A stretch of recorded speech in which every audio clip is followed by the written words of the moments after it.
नमस्ते मेरे प्यारे दोस्तों। स्वागत है आप सबका अपने प्यारे यूट्यूब चैनल नीरजा पे।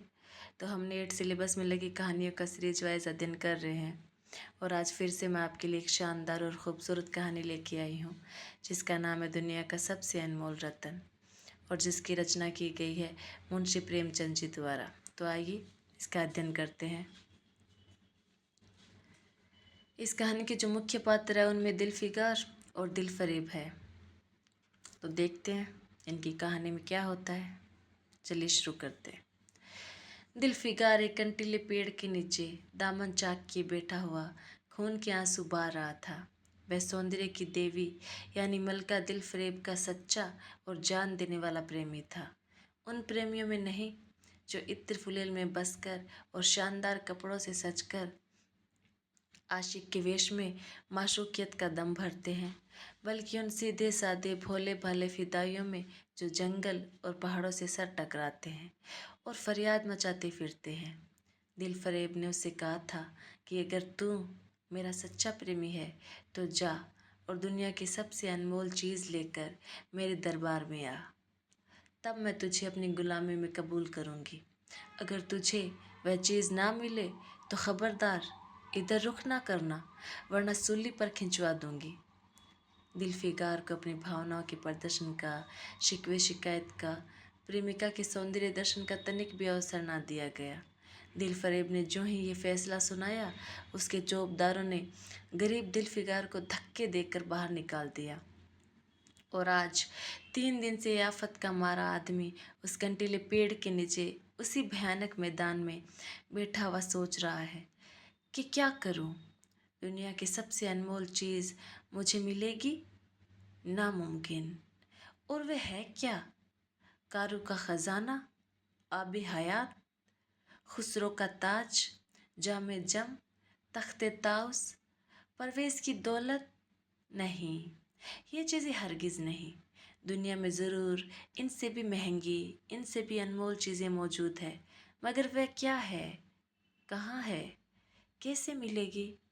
या खुदा, मेरी मुश्किल क्यों कर आसान होगी। दिलफिकार इन्हीं ख्यालों में चक्कर खा रहा था और अक्ल कुछ काम ना करती थी। मुनीर शामी को हातिम सा मददगार मिल गया। ए काश मेरा भी कोई मददगार हो जाता। ए काश मुझे भी उस चीज़ का जो दुनिया की सबसे बेशकीमत चीज़ है नाम बतला दिया जाता। भला से वह चीज़ हाथ ना आती, मगर मुझे इतना तो मालूम हो जाता कि वह किस किस्म की चीज़ है। मैं घड़े बराबर मोती की खोज में जा सकता हूँ।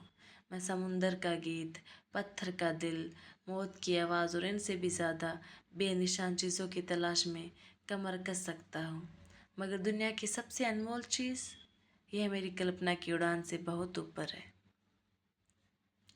आसमान पर तारे निकल आए थे। दिलफिकार यकायक खुदा का नाम लेकर उठा और एक तरफ को चल खड़ा हुआ। भूखा प्यासा, नंगे बदन, थकन से चूर, वह बरसों वीरानों और आबादियों की खाक छानता फिरा। तलवे कांटों से छलनी हो गए, शरीर में हड्डियां ही हड्डियां दिखाई देने लगी, मगर वह चीज़ जो दुनिया की सबसे बेशकीमत चीज़ थी ना मिली और ना उसका कुछ निशान मिला। एक रोज़ वह भूलता भटकता एक मैदान में जा निकला जहाँ हजारों आदमी गोल बांधे खड़े थे।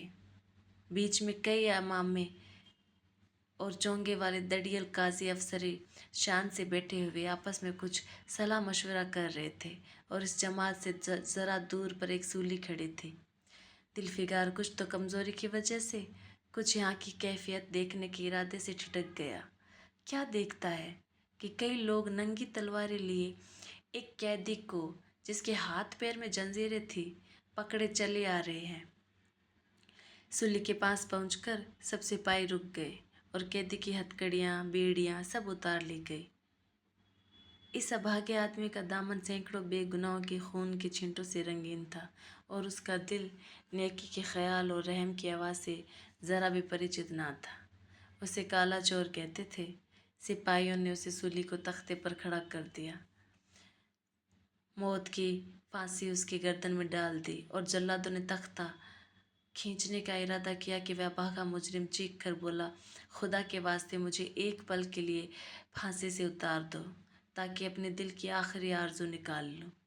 यह सुनते ही चारों तरफ सन्नाटा छा गया। लोग अचंभे में आकर ताकने लगे। काजियों ने एक मरने वाले आदमी की अंतिम याचना को रद्द करना उचित ना समझा और बदनसीब पापी काला चोर जरा देर के लिए फांसी से उतार लिया गया। इस भीड़ में एक खूबसूरत भोला भाला लड़का एक छड़ी पर सवार होकर अपने पैरों पर उछल उछल फर्जी घोड़ा दौड़ा रहा था और अपने सादगी की दुनिया में ऐसा मगन था कि जैसे वह इस वक्त सचमुच किसी अरबी घोड़े का शहसवार है। उसका चेहरा उस सच्ची खुशी से कमल की तरह खिला हुआ था जो चंद दिनों के लिए बचपन में ही हासिल होती है और जिसकी याद हमको मरते दम तक नहीं भूलती। उसका दिल अभी तक पाप की गर्द और धूल से अछूता था और मासूमियत उसे अपनी गोद में खिला रही थी। बदनसीब काला चोर फांसी से उतरा। हजारों आंखें उस पर गड़ी हुई थी। वह उस लड़के के पास आया और उसे गोद में उठाकर प्यार करने लगा। उसे इस वक्त वह ज़माना याद आया जब वह खुद ऐसा ही भोला भाला, ऐसा ही खुश व खुर्रम और दुनिया की गंदगियों से ऐसा ही पाक साफ था। माँ गोदियों में खिलाती थी, बाप बलाएं लेता था और सारा कुनबा जान न्यौछावर करता था।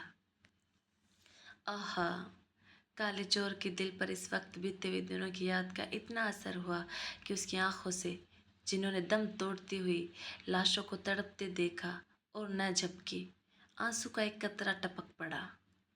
दिलफिगार ने लपक कर उस अनमोल मोती को हाथ में ले लिया और उसके दिल ने कहा, बेशक यह दुनिया की सबसे अनमोल चीज़ है जिस पर तख्ते ताउस और जामे जम और आबे हयात और ज़र्रे परवेज सब न्यौछावर है। इस ख्याल से खुश होता कामयाबी की उम्मीद में सरमस्त दिलफिगार अपने माशूका दिल फरेब के शहर मीनो संवाद को चला। मगर जो जो मंजिलें तय होती जाती थी उसका दिल बैठ जाता था कि कहीं उस चीज़ की जिसे मैं दुनिया की सबसे बेशकीमत चीज़ समझता हूँ, दिल फरेब की आंखों में कदर ना हुई तो मैं फांसी पर चढ़ा दिया जाऊँगा और इस तरह दुनिया से नामुराद जाऊँगा। लेकिन जो हो सो हो, अब तो किस्मत आजमाई है। आखिरकार पहाड़ और दरिया तय करते शहर मीनो स्वाद में आ पहुँचा और दिल फरेब की ढोड़ी पर जाकर विनती की कि थकान से टूटा हुआ दिलफिगार खुदा की फजल से हुक्म की तालीम करके आया है और आपके कदम चूमना चाहता है। दिल फरेब ने फ़ौरन अपने सामने बुला भेजा और एक सुनहरे पर्दे की ओर से फरमाइश की कि वह अनमोल चीज़ पेश करो। दिलफिगार ने आशा और भय की एक विचित्र मन स्थिति में वह बूंद पेश की और उसकी सारी कैफियत बहुत पुरअसर लफ्ज़ों में बयान की। दिल फरेब ने पूरी कहानी बहुत गौर से सुनी और वह भेंट हाथ में लेकर ज़रा देर तक गौर करने के बाद बोली, दिलफिगार, बेशक तूने दुनिया की एक बेशकीमत चीज़ ढूंढ निकाली। तेरी हिम्मत और तेरी सूझबूझ की दाद देती हूँ, मगर ये दुनिया की सबसे बेशकीमत चीज़ नहीं। इसलिए तू यहाँ से जा और फिर कोशिश कर। शायद अब कि तेरे हाथ में वह मोती लगे और तेरी किस्मत में मेरी गुलामी लिखी हो। जैसा कि मैंने पहले ही बतला दिया था, मैं तुझे फांसी पर चढ़वा सकती हूँ, मगर मैं तेरी जान बख्शी करती हूँ इसलिए कि तुझ में वह गुण मौजूद है जो मैं अपने प्रेमी में देखना चाहती हूँ और मुझे यकीन है कि तू ज़रूर कभी ना कभी कामयाब होगा। नाकाम और नामुराद दिलफिगार इस माशुकाना इनायत से ज़रा दिलेर होकर बोला, ए दिल की रानी, बड़ी मुद्दत के बाद तेरी ढोड़ी पर सजदा करना नसीब होता है। फिर खुदा जाने ऐसा दिन कब आएगा। क्या तू अपने जान देने वाले आशिक के बुरे हाल पर तरस ना खाएगी और क्या अपने रूप की एक झलक दिखाकर इस चलते हुए दिलफिगार को आने वाली सख्तियों के झेलने की ताकत ना देगी। तेरी एक मस्त निगाह के नशे से चूर होकर मैं वह कर सकता हूँ जो आज तक किसी से ना बन पड़ा हो। दिल फरेब आशिक की चाव भरी बातें सुनकर गुस्सा हो गई और हुक्म दिया कि इस दीवाने को खड़े खड़े दरबार से निकाल दो। चौबदार ने फौरन गरीब दिलफिगार को धक्के देकर यार के कुचे से बाहर निकाल दिया। कुछ देर तक तो दिलफिगार अपने निष्ठुर प्रेमिका के इस कठोरता पर आंसू बहाता रहा और सोचने लगा कि कहाँ जाऊँ। मुद्दतों रास्ते नापने और जंगले में भटकने के बाद आंसू की ये बूंद मिली थी। अब ऐसी कौन सी चीज़ है जिसकी कीमत इस आबदार मोती से ज़्यादा हो। हज़रत खिज़्र तुमने सिकंदर को आबे हयात के कुएं का रास्ता दिखाया था, क्या मेरी बाह ना पकड़ोगे? सिकंदर सारी दुनिया का मालिक था, मैं तो एक बेघर-बार मुसाफिर हूँ। तुमने कितनी ही डूबती किश्तियाँ किनारे लगाई है, मुझ गरीब का बेड़ा भी पार करो। ए आली मुकाम जिब्रिल, कुछ तुम्हें इस नीम जान दुखी आशिक पर तरस खाओ। तुम खुदा के एक खास दरबारी हो, क्या मेरी मुश्किल आसान ना करोगे? गरज यह दिल फिगार ने बहुत फरियाद मचाई, मगर उसका हाथ पकड़ने के लिए कोई सामने न आया। आखिर निराश होकर वह पागलों की तरह दोबारा एक तरफ को चल खड़ा हुआ। दिलफिगार ने पूर्व से पश्चिम तक और उत्तर से दक्षिण तक कितने ही जंगलों और वीरानों की खाक छानी। कभी बर्फिस्तानी चोटियों पर सोया, कभी डरावनी घाटियों में भटकता फिरा, मगर जिस चीज़ की धुन थी वह ना मिली। यहाँ तक कि उसका शरीर हड्डियों का एक ढांचा रह गया। एक रोज़ वह शाम के वक्त किसी नदी के किनारे खस्ता हाल पड़ा हुआ था। बेखुदी के नशे से चौंका तो क्या देखता है कि चंदन की एक चिता बनी हुई है और उस पर एक युवती सुहाग के जोड़े पहने 16 श्रृंगार किए बैठी हुई है। उसकी जांघ पर उसके प्यारे पति का सर है। हजारों आदमी गोल बांधे खड़े हैं और फूलों की बरखा कर रहे हैं। यकायक चिता में से खुद ब खुद एक लपट उठी। सती का चेहरा उस वक्त एक पवित्र भाव से आलोकित हो रहा था। चिता की पवित्र लपटें उसके गले से लिपट गई और दम के दम में वह फूल सा शरीर राख का ढेर हो गया। प्रेमिका ने अपने को प्रेमी पर निछावर कर दिया और दो प्रेमियों के सच्चे पवित्र अमर प्रेम की अंतिम लीला आंख से ओझल हो गई। जब सब लोग अपने घरों को लौटे तो दिलफिगार चुपके से उठा और अपने चाक दामन कुर्ते में ये राख का ढेर समेट लिया और इस मुट्ठी भर राख को दुनिया की सबसे अनमोल चीज़ समझता हुआ सफलता के नशे में चूर यार के कुचे की तरफ चला। अब कि ज्यों ज्यों वह अपनी मंजिल के करीब आता था उसकी हिम्मत बढ़ती जाती थी। कोई उसके दिल में बैठा हुआ कह रहा था, अब कि तेरी जीत है, और इस ख्याल ने उसके दिल को जो जो सपने दिखाए उनकी चर्चा व्यर्थ है। आखिरकार वह शहर मिनोसवाद में दाखिल हुआ और दिलफरेब को ऊंची ठोड़ी पर जाकर खबर दी कि दिलफिगार सुर्ख रूह होकर लौटा है और हुजूर के सामने आना चाहता है। दिलफरेब ने जांबाज आशिक को फौरन दरबार में बुलाया और उस चीज़ के लिए जो दुनिया की सबसे बेशकीमत चीज़ थी हाथ फैला दिया। दिलफिगार ने हिम्मत करके उसकी चांदी जैसी कलाई को चूम लिया और मुट्ठी भर राख को उसकी हथेली में रखकर सारी कैफियत दिल को पिघला देने वाले लफ्ज़ों में कह सुनाई और सुंदर प्रेमिका के होठों से अपनी किस्मत का मुबारक फैसला सुनने के लिए इंतज़ार करने लगा।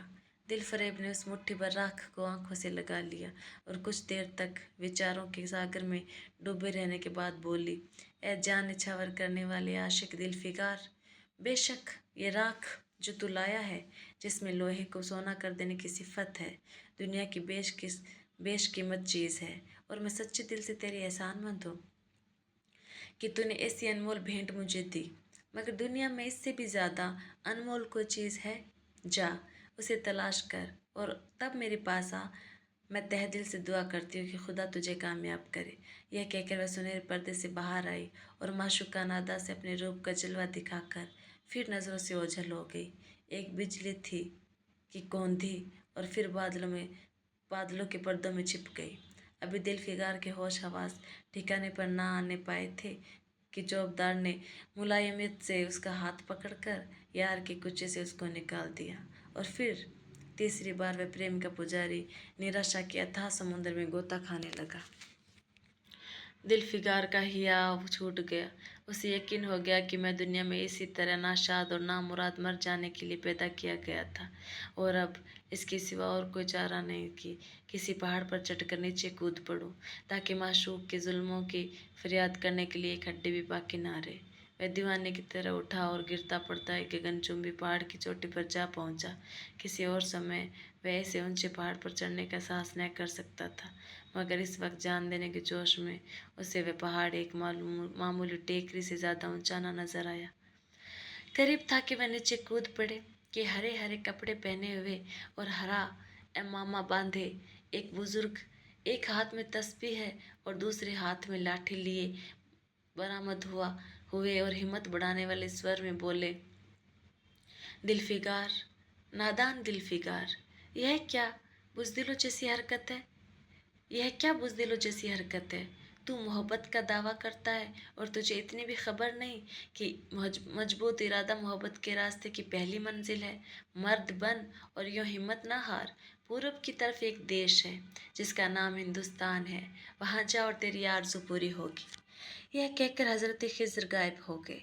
दिलफिगार ने शुक्रिया की नमाज अदा की और ताज़ा जोश और आलोक की सहायता का सहारा पाकर खुश खुश पहाड़ से उतरा और हिंदुस्तान की तरफ चल पड़ा।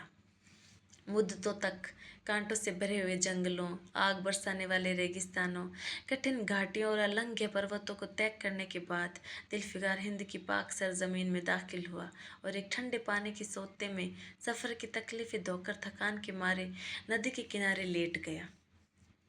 शाम होते होते वह एक चटियल मैदान में पहुंचा जहाँ बेशुमार अधमरी और बेजान लाशें बिना कफन के पड़ी हुई थी। चील, कौवे और वहशी दरिंदे मरे पड़े हुए थे और सारा मैदान खून से लाल हो रहा था। यह डरावना दृश्य देखते ही दिलफिगार का जी दहल गया। या खुदा, किस मुसीबत में जान फंसी। मरने वालों का कहराना, सिसकना और एड़ियाँ रगड़कर जान देना, दरिंदों का हड्डियों को नोचना और गोश्त के लोथड़ों को लेकर भागना, ऐसी होलनाक सीन दिलफिगार ने कभी न देखा था। यकायक उसे ख्याल आया, ये लड़ाई का मैदान है और यह लाशें सूरमा सिपाहियों की है। इतने में करीब से कहराने की आवाज़ आई। दिलफिगार उस तरफ फिरा तो देखा कि एक लंबा तगड़ा आदमी, जिसका मर्दाना चेहरा जान निकालने की कमज़ोरी से पीला हो गया है, ज़मीन पर सर झुकाए पड़ा हुआ है। सीने से खून का फुवारा जारी है, मगर आबदार तलवार की मुठ पंजे से अलग नहीं हुई। दिलफिगार ने एक चिथड़ा लेकर घाव के मुंह पर रख दिया ताकि खून रुक जाए और बोला, ए जवां मर्द, तू कौन है? जवां मर्द ने सुनकर आंखें खोली और वीरों की तरह बोला, क्या तू नहीं जानता मैं कौन हूँ? क्या तूने आज इस तलवार की काट नहीं देखी?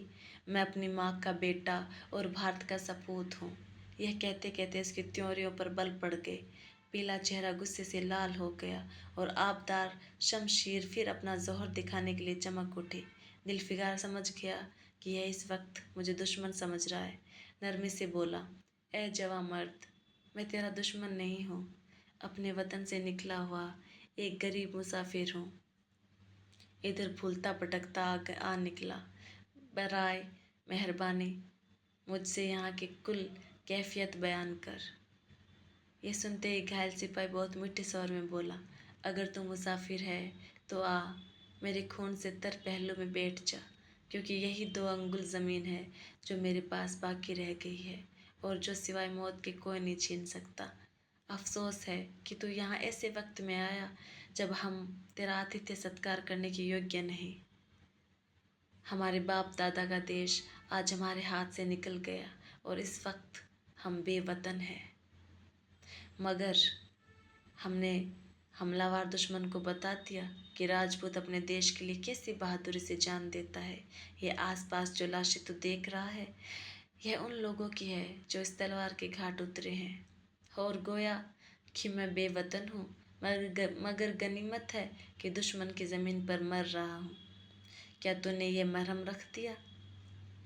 खून निकलने दे, इसे रोकने से क्या फ़ायदा? क्या मैं अपने ही देश में गुलामी करने के लिए ज़िंदा रहूं? नहीं, ऐसी ज़िंदगी से मर जाना अच्छा, इससे अच्छी मौत मुमकिन नहीं। जब मर्द की आवाज़ मध्यम हो गई, अंग ढीले पड़ गए, खून इतना ज़्यादा बहा कि खुद ब खुद बंद हो गया। रह रह कर एक आध बूंद टपक पड़ता था। आखिरकार सारा शरीर बेदम हो गया, दिल की हरकत बंद हो गई और आंखें मूंद गई। दिलफिगार ने समझा अब काम तमाम हो गया कि मरने वाले ने धीमे से कहा, भारत माता की जय, और उसके सीने से खून का आखिरी कतरा निकल पड़ा। एक सच्चे देश प्रेमी और देशभक्त ने देशभक्ति का हक अदा कर दिया। दिलफिगार पर इस दृश्य का बहुत गहरा असर पड़ा और उसके दिल ने कहा, बेशक दुनिया में खून के इस कतरे से ज़्यादा अनमोल चीज़ कोई नहीं हो सकती। उसने फ़ौरन उस खून की बूंद को, जिसके आगे यमन का लाल भी हेच है, हाथ में ले लिया और इस दिलेर राजपूत की बहादुरी पर हैरत करता हुआ अपने वतन की तरफ रवाना हुआ और सख्तियाँ झेलता आखिरकार बहुत दिनों के बाद रूप की रानी मलका दिलफरेब की ढोडी पर जा पहुंचा और पैगाम दिया कि दिलफिकार सुर्खरू और कामयाब होकर लौटा है और दरबार में हाजिर होना चाहता है। दिलफरेब ने उसे फौरन हाजिर होने का हुक्म दिया। खुद हस्बे मामूल सुनहरे पर्दे की ओट में बैठी और बोली, दिलफिकार अब कि तू बहुत दिनों के बाद वापस आया है, ला दुनिया की सबसे बेशकीमत चीज़ कहाँ है। दिलफिकार ने मेहंदी रची हथेलियों को चूमते हुए खून का वह कतरा उस पर रख दिया और उसकी पूरी कैफियत पुरजोश लहजे में कह सुनाई। वह खामोश भी नहीं होने पाया था कि यकायक एक वह सुनहरा पर्दा हट गया और दिलफिकार के सामने हुस्न का एक दरबार सजा हुआ नजर आया, जिसकी एक एक नाज़नीन जुलेखा से बढ़कर थी। दिलफरेब बड़ी शान के साथ सुनहरी मसनद पर सुशोभित हो रही थी। दिलफिकार हुस्न का यह तिल्स्म देखकर अचंभे में पड़ गया और चित्र लिखित सा खड़ा रहा कि दिलफरेब मसनद से उठी और कई कदम आगे बढ़कर उसे लिपट गई। गाने वालों ने खुशी के गाने शुरू किए, दरबारियों ने दिलफिकार को नजरें भेंट की और चांद सूरज को बड़ी इज्जत के साथ मसनद पर बैठा दिया। जब वह लुभावना गीत बंद हुआ तो दिलफरेब खड़ी हो गई और हाथ जोड़कर दिलफिकार से बोली, ए जानिसार आशिक दिलफिकार, मेरी दुआएं बर आई और खुदा ने मेरी सुन ली और तुझे कामयाब व सुरखरू किया। आज से तू मेरा मालिक है और मैं तेरी लौंडी।